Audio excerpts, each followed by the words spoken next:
Greetings everyone. Hope all of you are having an absolutely fantastic day. We're back again with more Pathfinder, Wrath of the Righteous. This time, new patch came out Wednesday, and I know it's been a while since we've done one of these videos. I am so sorry. I was on a Disney cruise when the major patch got released, and then when this other patch got released, I forgot what was happening, but I just couldn't pull it together and get a video out. But I definitely want to get back to letting you all know when the game has been patched and what cool updates are coming out. So now seems like as good a time as any to get right back into it. So let's dive in. This is a relatively small patch, especially compared to the larger one that was released earlier. But there are still some cool things. So we're going to start with the Crusade mode. All dragons' melee damage has been moderately increased. Convicts' AC and HP has been moderately increased. I think convicts needed a massive increase, to be honest with you. When I used the convicts unit, I was wholly unimpressed with what they were able to do, even though you were able to stack up really large numbers with them. Cuirassiers' damage and attack has been significantly increased. That's more like it. That is yet another unit that I definitely felt like was doing subpar damage in the game, and good to see that they got the buff that they desperately needed. Lich's spell power has been significantly decreased.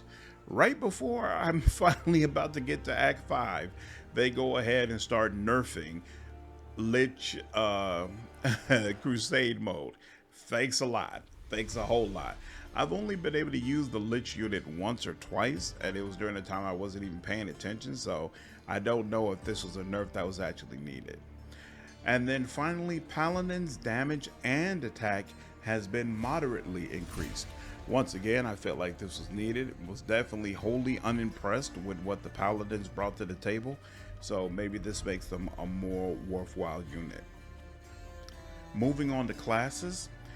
Choosing Animal Domain as an impossible domain mythic ability now will allow you to level up your animal companion to the correct level.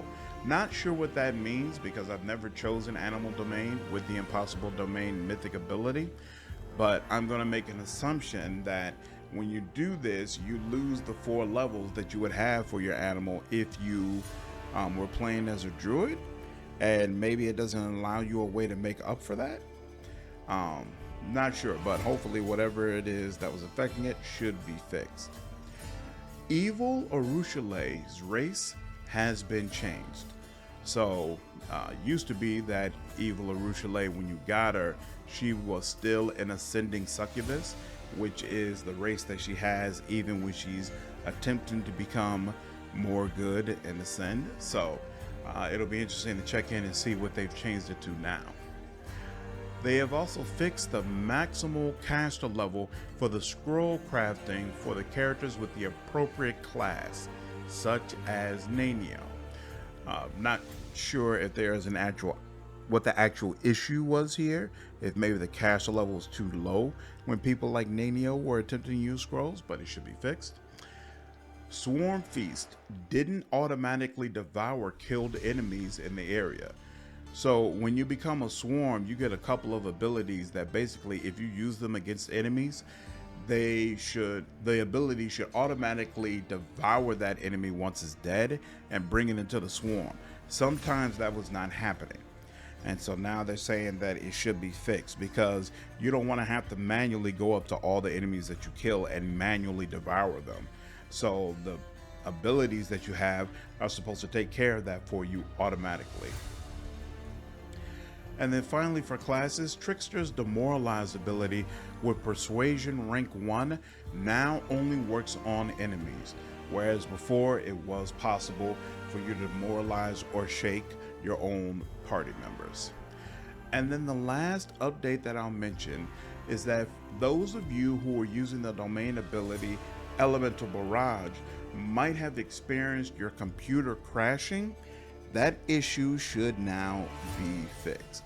Felt like listening to this because there were several people who let me know when I released my Camellia build that, oh, this really needs Elemental Barrage and you shouldn't be making Spirit Hunter without it. So seems like there's a lot of you who use that and you might be interested in this information.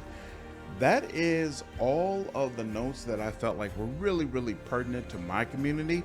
As always, I'll leave a link in the description to the full patch notes and you can read it for yourself and decide if there's anything else of interest. And as always, if you enjoyed this video, please leave me a like down below, share this content, and subscribe to the channel if you haven't already. I will see you all in the next video. Take care.